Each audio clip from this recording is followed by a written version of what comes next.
With the Bolognese, we will be making a sofrito or mirepoix, depending on the cuisine.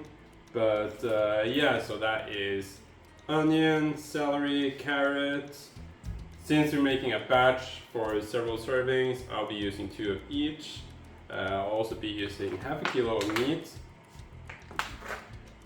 When you take into consideration the amount of vegetables here, you might want to do more meat as well, but you know, we're trying to cut down on our meat consumption. You know, we're trying to be a little bit healthy. Sustainability. Exactly, those words. So, start off with your sofrito. So just cut these up into smaller pieces. I'll be putting all these pieces into the blender so I get a really nice homogeneous sofrito. But if you want to, you can just do like nice chops. Try to get it as small as possible or as thick as possible if you want a really chunky sauce. And well, then I'll show you what we do next.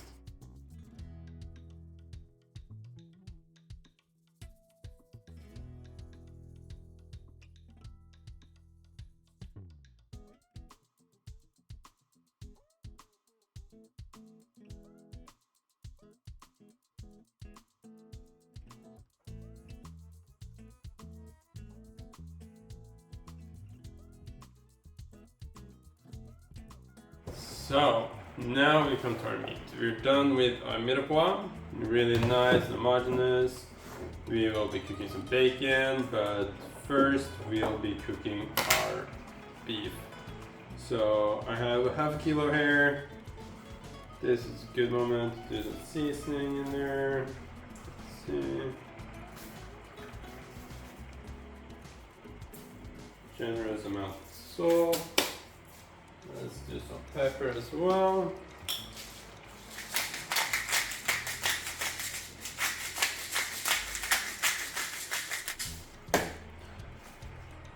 So there we go. We don't want to like handle the meat too much because we want it to be kind of, how does it put it, like,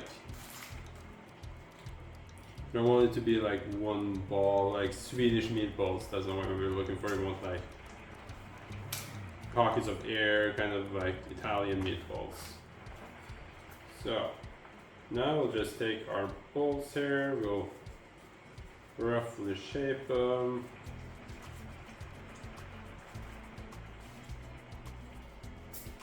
And place them. So I'll just do this and I'll be right back.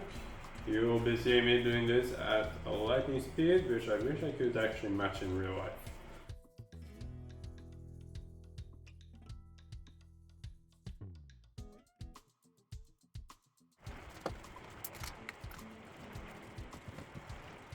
So we have our balls of meat, we have our sofrito, which means next on the block we have our bacon.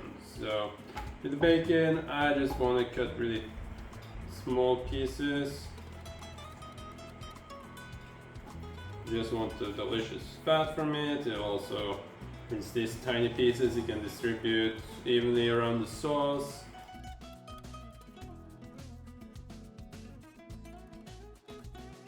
So now our pan has, or our pot has reached a adequate temperature. What's important is that you don't want to overcrowd it.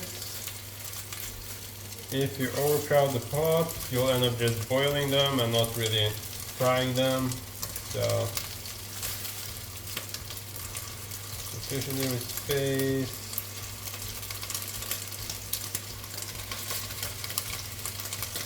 So just let them cook. Let's just let this get nice and brown. Turn them over. Like I said, you don't have to cook this through. Now you just want the color. So I browned the meat. I'll take them out now, and you'll see just how gorgeous these look. Oh, that is what we call nice browning. So take this out.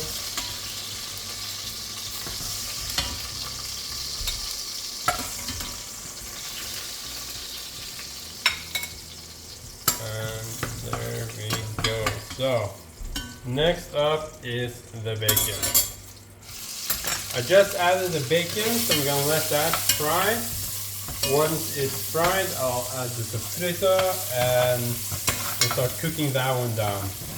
So let's just give this a few minutes, get nice and cooked, and we can keep on going.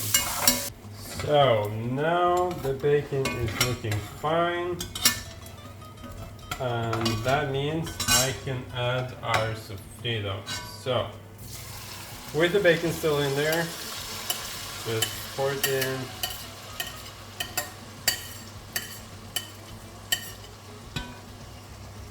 And you want to give this a few minutes, you want to kind of cook it out. So just give it a little mix and let it sit and do its thing. Just like that, we'll let it sit for a few minutes. You can prepare your other ingredients. This will be your chicken broth, the milk, the tomato puree. Have that prepared for the next steps. So now our sofrito has cooked, and that means I can put our meat back in here. Now with that, we will also be crushing the meatballs into smaller pieces. Now you can start off by just breaking it up into halves or quarters, and then we'll be adding in our wine. So at this stage the wine has cooked out, as you can see here. It's quite dry, it's starting to have some browning at the bottom. So at this stage I add our tomato concentrate. So I will be adding the full can here.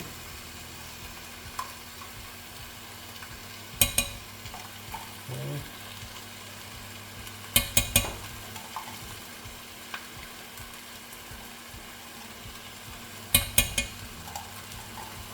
All of it is here. There we go. Give this a good mix and let it cook out properly. Don't want any of that rawness. Oh.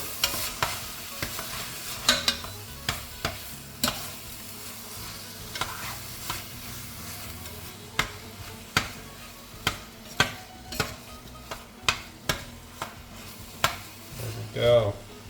So, like I said, let this cook out so it doesn't have that metally flavor from the box. And once you're done with that, you can add a bay leaf, and we'll be adding our chicken stock. So I'll be doing 4 cups for this, because if you don't know, this is for our meal prep, which is a separate video. So check that out. But because it's a meal prep video, I'm making a huge batch. So for singles, or for you to make this at home and not have it as a meal prep, you can divide this recipe by 2. Now that the rawness of the tomato has cooked out, we'll be adding our chicken stock. As you can tell by lumps, I'm using chicken bouillon. I'm supposed to use 4 cups of water here, but we kind of ran out of water. But that's okay. We'll just mix this up, and let's see, we also have to add our milk. So there we go. Now we'll be adding our milk. This is 2 cups, so half the proportion of chicken broth you add in milk. In this case it's the same because we ran out of water, but that's okay, it's still gonna be amazing. With that, we add a couple of bay leaves in here, let's see. Just like that. They go in there. And now we just let this reduce. So now that we have our ingredients here, it's boiling. Keep it at a low simmer, low temperature, just small bubbles, and let it sit for 2 to 3 hours.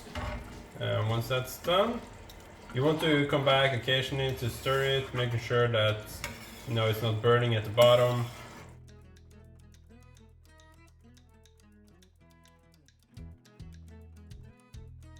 And just like that, it's been 3 hours, and now it's a lot less liquid. it tastes absolutely amazing. One thing I would make note of is that I used quite a sweet white wine for this. I think personally I would prefer to use like a semi-sweet or dry one, but this is what we had, so that is that. But it tastes really good. We add a little bit of black pepper, throw in a couple of bay leaves, and yeah. So when you're serving this, you'll be making your pasta. You take a little bit of pasta water into the sauce. So this will give it like a really nice shine. But like I said, this is just our meal prep. So I won't actually be tasting this now.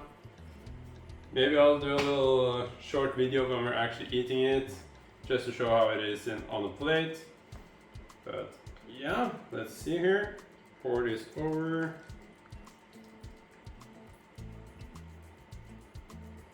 And whoop, there's some leftovers here.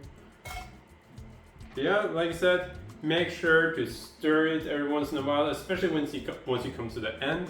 Once you get close to the end, it'll be a lot easier for it to burn because it doesn't have that much liquid in it. So yeah, I hope you try this recipe. It's absolutely amazing. I found this recipe on Bon Appetit's channel, and I mean, I love it. It's a recipe I've always been doing. Like, they have a great lasagna recipe, and this is another recipe. You know, it's like ragus, but this one is a different one that they had for the Bolognese, which I absolutely love. So check that video out, and yeah, check out our meal plan video as well. Ha det bra!